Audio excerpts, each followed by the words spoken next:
Guys, I'm back with another Battle of the Four Tribes Part 1 deck tech. This is for node 3.2, Tashana Voice of Thunder. Our secondaries for this are win with cards that cost 11 or less mana and cast 3 or more spells during a single turn. 11 or more mana is huge instead of 10 or more mana because I'm using my Kiora ramp shell, and getting to play Hour of Promise is huge. Really this only varies by one card how I normally play the deck. I normally play a Seasons of Change or the Big Nissa Converter, one of those two, as one of the 20 drops. But for those who are unfamiliar with the Kiora ramp shell, I usually run two different enablers to draw cards, and then a bunch of conversion, and then Beacon Bolt as the win condition, since we'll be casting a bunch of spells, and then just use it to kill off any creatures on the board if needed, and then just kill the opponent. But the enablers that I'm using are Baral, Chief of Compliance.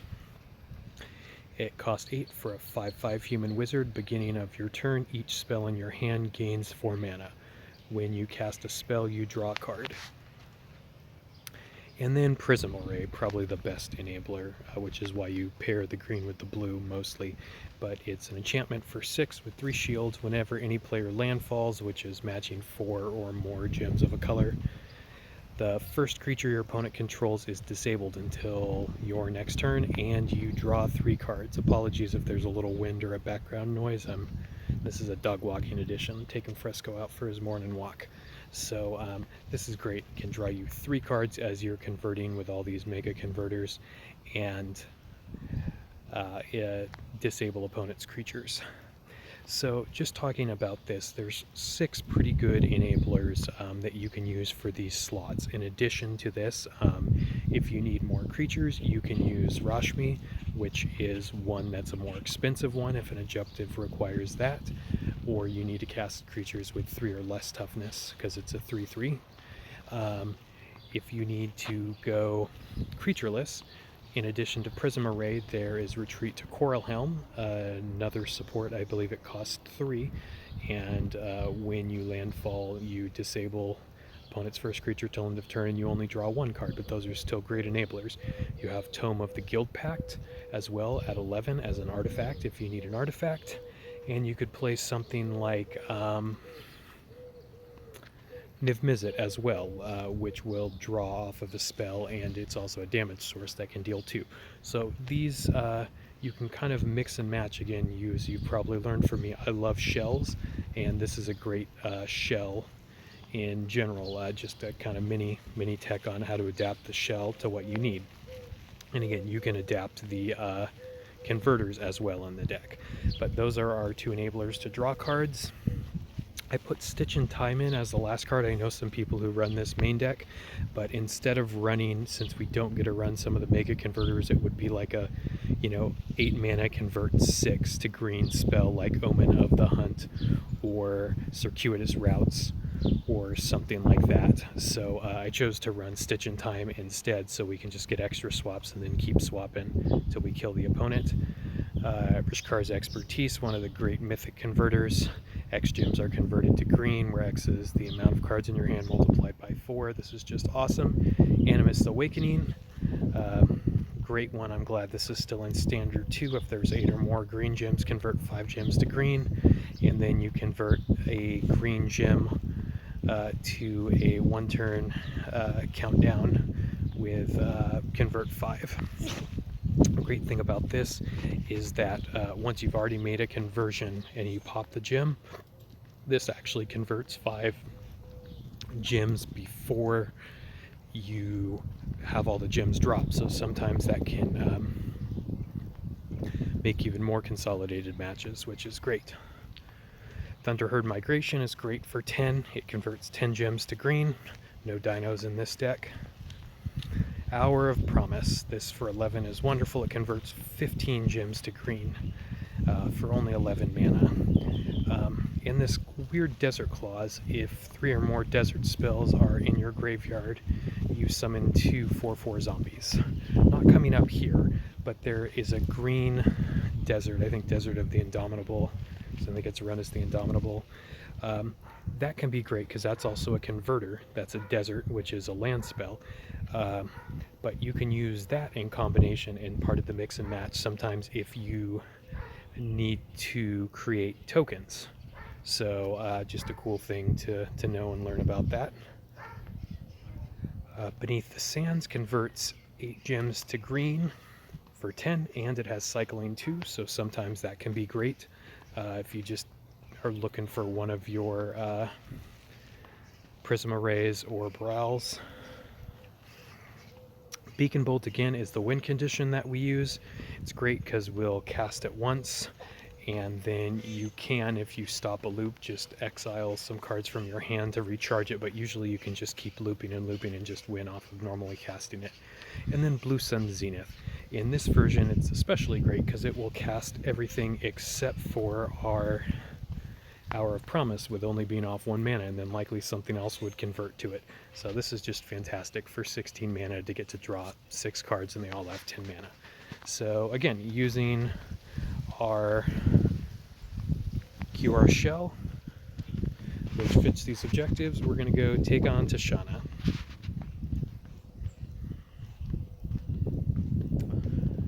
Hope these deck techs for events that I've been doing recently have been helpful. Let me know in the comments if these are something that you guys are enjoying, guys or gals, or wherever y'all are watching, enjoy.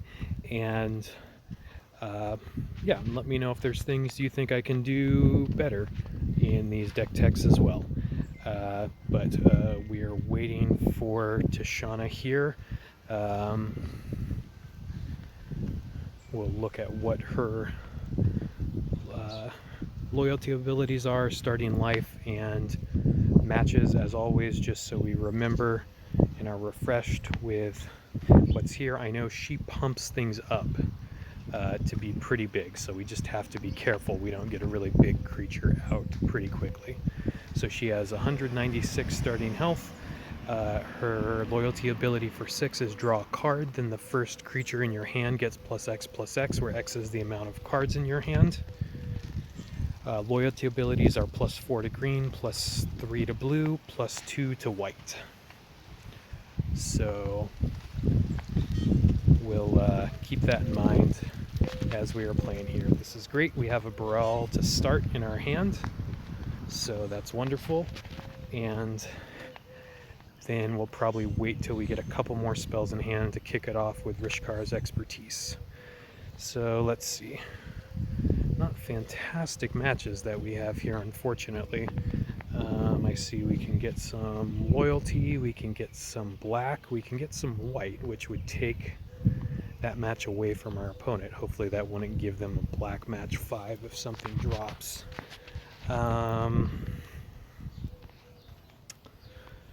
Let's see.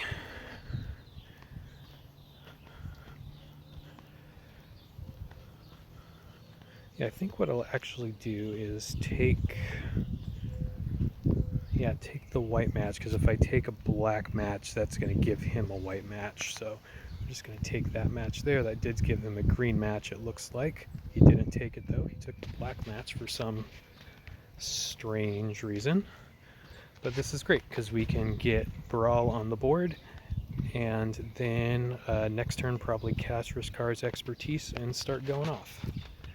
So let's see. Yes, so we're going to take our green match here. I think it makes sense to take it vertically so we have a chance to get a black match maybe.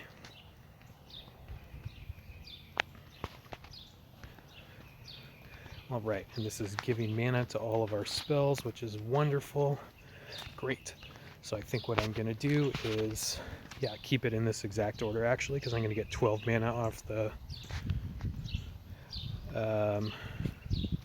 Rishkar's Expertise, and then Thunderherd Migration, then Stitch, and then that should be enough to Hour of Promise for our new spells that we've drawn, and then get ramping.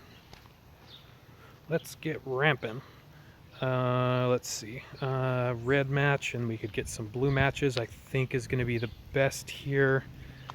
Yeah, I don't see anything better than that, and we're in pretty good dominating board position, so I'm not going to spend forever analyzing that board. So now that we're going off, you can see whenever we're casting a spell, Baral is drawing a card for us, which is great.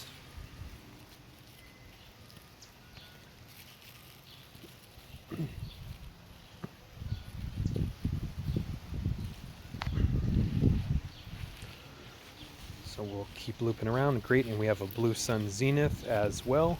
So now we're going to get to draw up to 6 cards and then really start comboing off, which is great.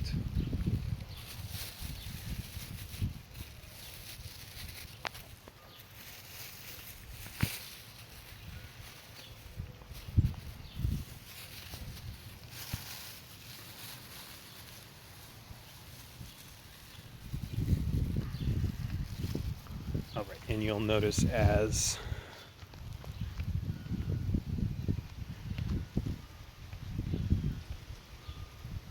we're going off here, those spells are continuing to keep casting here.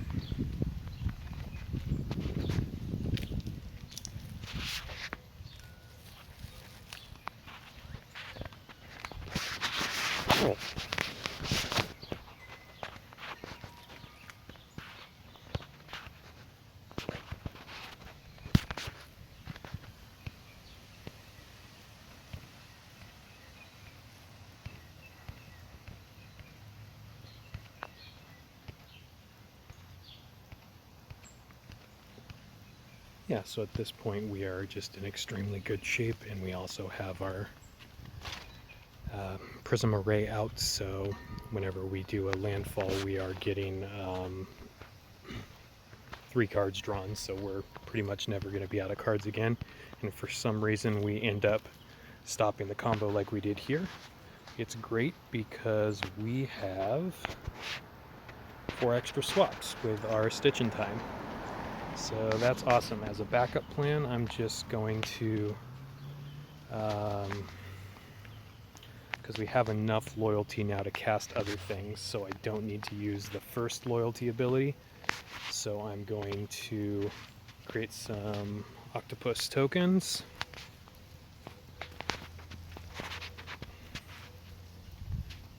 And we have cast more than enough spells, obviously. So now hopefully we can just keep looping until we win this turn.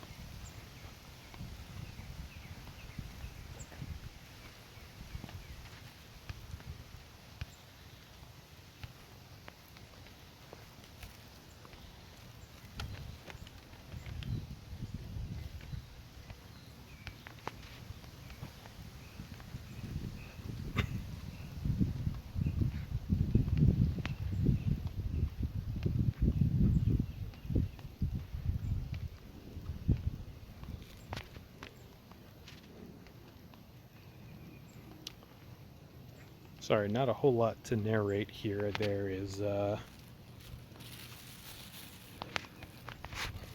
loop is doing its thing. That's why these conversion loops are great. They're pretty self-automated in the sense that you just let it go. It keeps converting a ton of gems, which gives you mana to cast things, and then you just have to target your beacon bolts where you want them. So a couple more bolts and then we should have our opponent killed. I'm getting excited. When I finish 3-2, that means I get to go to 3-3, and I'm very excited about our 3-3 deck for this time. Our auto cast, hopefully we can get a turn 1 or 2, turn 2 kill with it. But we will see that in a bit. It uses the 3-3 special support gem, which is extremely poorly designed from a sense of you can break it in half if you build correctly, which we will see coming up soon. But that is 3-2 at Battle of the Four Tribes Part 1. using a Kiora ramp shell.